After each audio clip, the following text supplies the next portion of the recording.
खुशी की बात है। अभी तक आप लोगों को बस ये हासिल हुआ कि देश का प्रधानमंत्री न्यायती, झूठा और कठोर दिल का है। ये साबित हो गया, जो झूठ बोलता है, जो गरीबों के पैर धोता है, जो झूठ दिखावा है, ये हमें प्रमाणित हो गया। जी हमें प्रमाणित हो गया कि मंच पे खड़े होकर कहता है किसान भगवान है। नंबर 1 का झूठ बोलता है देश का प्रधानमंत्री। वास्तविकता हमने जब देखी, जब हम अपना हक मांगने आए, 2 गुना आय का वादा किया था देश के पीएम ने भाइयों, 2 गुना आय का। 700 रुपये खाद पे बढ़ा दिए, 5 किलो खाद कम कर दी, डबल चोट। यानी कि आपके 700 रुपये भी बढ़ गए, 5 किलो 50 किलो में से कम भी हो गई। ये 2 गुना आय का हमें झंझट समझा रहा था, कहता किसानों के समझ में बिल नहीं आया। मैं कह रहा हूँ कि भारतीय जनता पार्टी के तमाम सांसदों के समझ में बिल नहीं आया, समेत प्रधानमंत्री के, जो उस पर कृषि कानून बना दिया। तो 5 महीने पहले पता नहीं था मोदी झूठ बोलते हैं? अरे यार पता तो और से था, लेकिन तब धर्म के नाम पे हमारे देश में बहुत सारा प्रतिशत है हिंदुओं का, वो बेवकूफ़ बनता रहता है। अब वो जो प्रतिशत है हिंदुओं का जो जय श्री राम करता है, वो दलितों को हिंदू नहीं मानता है। अब तुम क्या कर लोगे और हम क्या कर लेंगे? तो हम वो लोग हैं जो हमेशा से गलत के खिलाफ लड़ने वाले लोग हैं। जब ये बिल बना दी, हम तो रेलवे के लिए भी चिल्ला रहे थे, हम तो प्राइवेटीकरण के खिलाफ हैं। लेकिन कुछ अंधभक्त हैं ना आपके देश में, आप भी जानते हो, पूरा देश जानता है।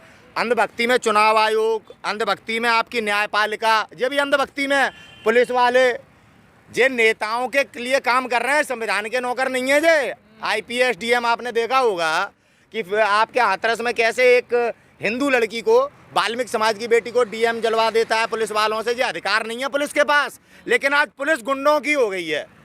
एक भी नेता देश का प्रधानमंत्री का चरित्रहीन नहीं है क्या? उसके ऊपर गुंडाई और गोदरा कांड जैसे मुकदमे नहीं है क्या? आपका गृह मंत्री तड़ीपार नहीं है क्या? आपके उत्तर प्रदेश का CM आदित्यनाथ योगी जी अजय विष्ट था, नाम बदल लिया टकले ने है, और अब वही CM बन गया तो नाम बदलने को विकास समझता है। और हिंदुस्तान का नागरिक नौजवान बेवकूफ़ बना डोल रहा है, जिसकी कीमत आज हम चुका रहे हैं। 5 महीने हो गए, हमें कौन सुनना है? हम अन्नदाता हैं गजेंद्र भाई, अन्नदाता, इस देश को पाल रहे हैं। कोई भी रोटी खा रहा है ना, इन किसानों के पैदा करने पे ही खा रहा है, नहीं पहचानते हैं। और इन पर हम अपना हक मांग रहे हैं भाई। MSP पे कानून कोई गुनाह कर रहे हैं क्या? आज देश क्यों खामोश है? आज देश क्यों खामोश है? नहीं, आंदोलन कहाँ खड़ा है ये किसान आंदोलन? आंदोलन गाजीपुर बॉर्डर पे खड़ा है, और कहाँ खड़ा है? और पूरे उसी स्थिति वो ही है जो पहले थी। पहली तारीख को जब आए थे 26 दिसंबर को, MSP पे कानून बनेगा और बिल वापसी नहीं तो घर वापसी नहीं। अगर ये नरेंद्र मोदी जी से नहीं हो पा रहा है, क्योंकि वो अंबानी और अडानी के तले दबे हुए हैं, बिका हुआ है प्रधानमंत्री, अगर उनसे नहीं हो पा रहा है तो हम सत्ता बदल के दूसरा PM बनाएंगे और ये कानून बदलेगा तभी ये घर जाएंगे। पहली दिन से ही कह रहे हैं। आप पता नहीं मोदी जी का प्रचार करते हो या आप लोगों को देश को गुमराह करने में मजा आता है। रोज रोज किसानों का क्या स्टैंड है?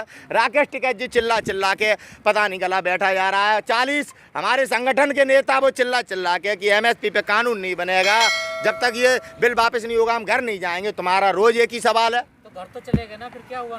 कहाँ चले गए? चुनाव लड़ रहे हैं यार, वोट नहीं देंगे, प्रधान नहीं बना। घर वापसी नहीं, बिल वापसी में ये क्या मतलब था? तो काम भी तो करने हैं भाई, काम भी तो करने हैं।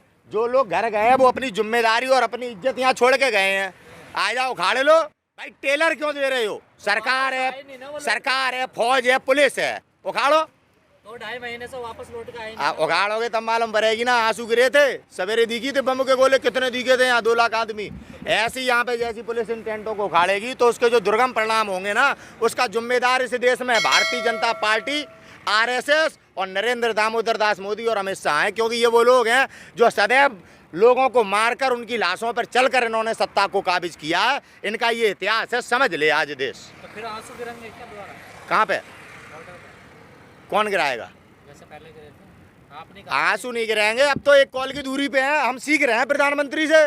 पहले प्रधानमंत्री ने क्या कही थी? 1 कॉल की दूरी पे किसान। हमने कही कोई झंझट फैलाएगा ये, तो हमने 1 कॉल की दूरी पे अपने किसान खड़े कर दिए हैं। बस फ़ोन लगाना है, आ जाइयो, PAC आ गई है, बस इतनी देर में तो गाड़ी चल जाएंगी। 2 घंटा बाद यहाँ किसान ही किसान। लोग कह रहे हैं कि बारूद के ढेर पे बैठे हैं किसान। लोग कह रहे हैं, सच कह रहे हैं जो समझदार हैं। किसान अपनी जान हथेली पे लेके आया है। इन पुलिस वालों की तरह प्रमोशन या पैसे लेके बंदूक चलाने वाले नहीं हैं। हम अपने जमीर के लिए लड़ रहे हैं, अपनी मातृभूमि के लिए लड़ रहे हैं। भारत माता के लिए लड़ रहे हैं। कॉन्ट्रैक्ट फार्मिंग नहीं चाहिए, हम अपनी भारत माता का सौदा नहीं करेंगे। जहाँ जहाँ किसानों ने कॉन्ट्रैक्ट फार्मिंग की है वहाँ वहाँ के किसान आज भिखारी बन चुके हैं। गन्ना किसानों की जो फसल है एक प्रकार से कॉन्ट्रैक्ट फार्मिंग है। बेचारे मिल में दे आते हैं, उसके बाद 6 साल चक्कर काट रहे हैं। सुप्रीम कोर्ट ने कह दिया कि 14 दिन में पेमेंट करना है, आज तक नहीं हो रही। सुप्रीम कोर्ट की क्या वैल्यू है देश में, आप बताइए। ये सबका साथ सबका विकास की बड़ी बड़ी बातें करता है देश का प्रधानमंत्री, सुप्रीम कोर्ट की तो बात नहीं मानना, और सुप्रीम कोर्ट नाच रहा है उसी के दरवाजे पे। ये है आपके सामने सबूत की सुप्रीम कोर्ट सरकार के अधीन है। आपका विकास करने के लिए 3 कानून लाए तो आप तो बीच में कौन सा विकास होगा इससे? आज देश में ऑक्सीजन नहीं है, भंडारण कहाँ है? ऑक्सीजन का पीएम ढूंढना है। हमारे देश की ऑक्सीजन फ्री में दान करके 7 गुना दामों पे दुनिया से ऑक्सीजन खरीद रहा है और घाटे में दिखा के कंपनी बेच देता है। कौन सा तरीका है ये? 7 गुना ज़्यादा कीमत में तुम ऑक्सीजन खरीदोगे और अपने देश की फ्री में दोगे, और फिर घाटे में दिखा के कभी LIC, कभी रेलवे, कभी कुछ अपने सहयोगियों को दे दोगे। उल्लू बनाते हो देश को, बेवकूफ़ बनाते हो देश को। पिछले 1 साल से क्या कर रहे थे आप? क्यों नहीं ऑक्सीजन पे आपने काम किया? पिछले 1 साल में क्यों नहीं आपने किट के ऊपर काम किया जो आज लोग मर रहे हैं? क्यों नहीं आपने ये आगे आने वाले इस खतरे को भापा? सरकार का काम है। इससे पहले जब देश में कोरोना महामारी आ रही थी तो राहुल गांधी ने आगाह किया था, तो यही पीएम, देश का झूठा पीएम दुनिया से क्या कह रहा था टीवी पे आकर? राहुल गांधी देश में डर का और भय का माहौल पैदा कर रहा है। आज ये क्या कर रहा है मोदी? हमें महामारी बता रहा है, बीमारी को। आज देश डरा दिया, पूरा धमका रखा है।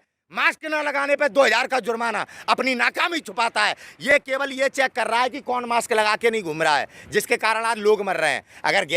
अगर ऑक्सीजन के लिए काम, PPE किट के लिए काम, आपके जीवन को बचाने के लिए काम किया होता तो ये हालत होती नहीं। क्या किया 1 साल में कोरोना महामारी से बचने के लिए? आप बताओ। आप कह रहे हैं कि 1 साल में क्या करा? वो राम मंदिर का शिलान्यास कर रहे हैं। अरे राम मंदिर का शिलान्यास से अब जो लोग मर रहे हैं, हर जगह पे धर्म को ले आओगे। ये तो प्रधानमंत्री करता है, आप लोग तो मत करो। कम से कम यूट्यूब वाले देश को सच दिखाओ कि ये धर्म के नाम पे बेवकूफ बना रहा है, देश बेच दिया। धर्म के नाम पे आपको गुलाम बना रहा है। आप देख नहीं रहे 1 साल से? हम देख रहे हैं, लोग हम देख रहे हैं। लोगों तक हमारी बात पहुंचाने की जिम्मेदारी आपकी है। माना चौथा स्तंभ हमारे देश का गद्दार है, लेकिन आज उसकी भूमिका पे आप भी आते हो, और आज आपका वजन ज्यादा है। रूप का लियाकत अंजना उनका सब जैसे न्यूज चैनलों का वजन कम हो चुका है, इसलिए आप पे कानून बनाया गया है। लेकिन जो माहौल देश में बना, आप नहीं मानते देश की जनता की कहीं कमी रही है? हाँ, जनता की कमी है, क्यों नहीं है? जनता ने अपनी जिम्मेदारी नहीं निभाई, धर्म के नाम पे टीका लगा दिया, जिसके कारण आज शमशान घाट में इनको प्रसाद मिल रहा है। ये धर्म के नाम पे टीकाकरण का प्रसाद है, और आगे अभी बड़े पैमाने पे मिलेगा। इन्होंने कराई क्या है? कभी मस्जिद और मंदिर के नाम पे लोग मरवा दिए, कभी कार सेवक जलवा दिए, कभी हिंदू मुसलमान का दंगा करा दिया। इनको खून चूसने की आदत है, जिनके हाथ में तुमने सत्ता दे दी राम के नाम पे। अरे राम का नाम तो रावण भगवा पहन के सीता माता का अपहरण कर ले गया था। सभी लोगों को मालूम है, जितने अपराधी हैं, जितने राक्षस हुए हैं, वो भगवान का नाम लेके, वरदान लेके भगवान को ही मारने चल दिए थे। यही राम का नाम लेके देश लूट ले गए। वही इतिहास है, वही कहानी है, समझो सब। लगातार किसानों के मुंह से सुनने 2 मई का, 2 मई को क्या होने वाला है, क्या है? हम क्या करेंगे? हम तो बैठे ही हैं, हिंसापूर्वक तरीके से बैठे रहेंगे। 2 मई को जो करेंगे गृह मंत्री जी करेंगे, प्रधानमंत्री जी करेंगे, उसके बाद रिएक्शन उन्हें अपने आप मिलेगा। सरकार बनाएंगे कहाँ पे? अरे यार, जहाँ चुनाव लड़ते हैं वहाँ सरकार ही बनाते हैं। हम इस साजिबाद में तो फिर लड्डू लेके कोरोना के नाम पे फिर तोड़ते हैं सरकार। कोई बात नहीं, 2 मई को मालूम पड़ेगी।